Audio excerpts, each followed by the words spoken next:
Today it's story time on my channel. I'm going to read an excerpt from my essay on workplace bullying. It is the conclusion entitled, "You Can Take It." It was written on Easter Sunday.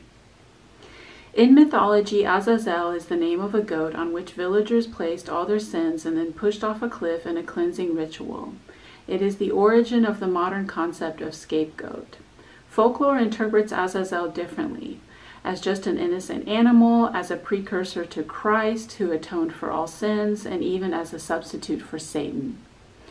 The scapegoat is also called the sacrificial lamb, another reference to Jesus, the Lamb of God who took away the sins of the world. On this Easter Sunday, it's interesting to reflect how a farm animal can represent both the devil and God himself. That's the power of fear.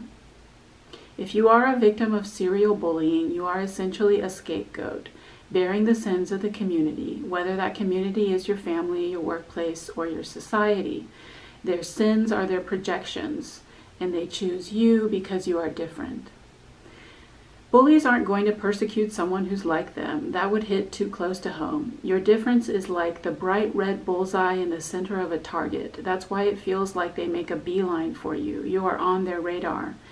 They have you in their crosshairs with a laser beam focused on you. You are the dog that everybody kicks. There's someone to hate. There's someone to hurt.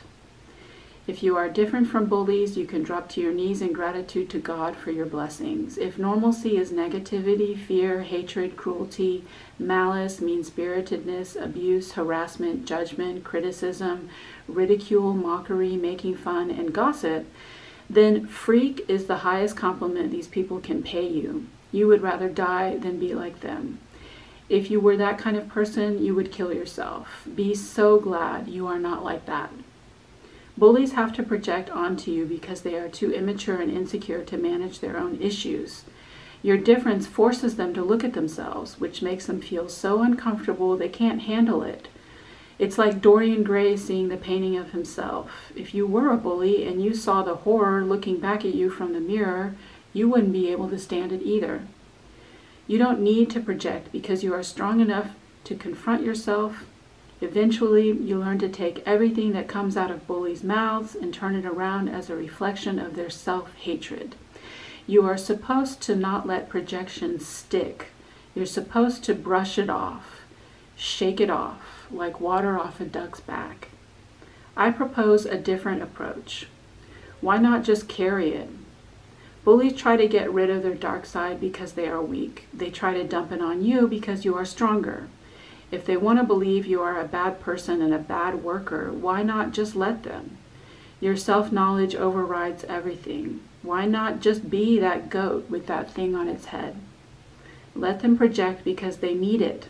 If they were forced to face themselves, it would probably kill them. I mean, literally. Remember, you are helping them. Serving as a scapegoat keeps other people alive. I forgive my mother out of feelings of pity, sadness, and superiority. She is a woman who never had the resources, the tools, the spiritual wherewithal to evolve. She was always so burdened by pain from which she was never able to escape. Her fate makes me sad for all of womankind. It is my deepest wish for all women to be able to live fully their best lives.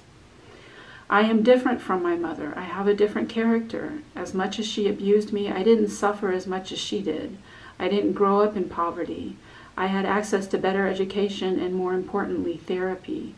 I was lucky to be born in a time in which therapy and general self-development are accepted and common. When you know who you are, it's easy to distinguish between your stuff and other people's nonsense. You can see it. It is their incest, molestation, childhood sexual abuse and rape, their dysfunctional families, divorces, cheating and breakups, their addictions and other psychiatric conditions, their self-hatred, self-loathing, and low self-esteem, their misery, pain, suffering, and unhappiness, their grief, sadness, and sorrow, their disappointment, guilt, shame, and humiliation. And you can carry all of it because you are better. Do you remember when you said you wanted to live your life in service to God? You said that. Do you remember? Nobody said it was going to be easy. It's not pretty. It's taking you to some dark places. In that darkness, some people may be tempted to reach for a gun. Bullying is why we have mass shootings. It's not that killing is wrong. It's that it's just not necessary. You don't need to do it because you don't need to do anything. You are helping them and they are helping you. They are cleaning your karma and they will get theirs. One day you will realize how exalted you are. If bullies are bullying you, you do only one thing. Let them. So that's it. That was the conclusion to my essay on workplace bullying. How do you deal with workplace bullying? You don't.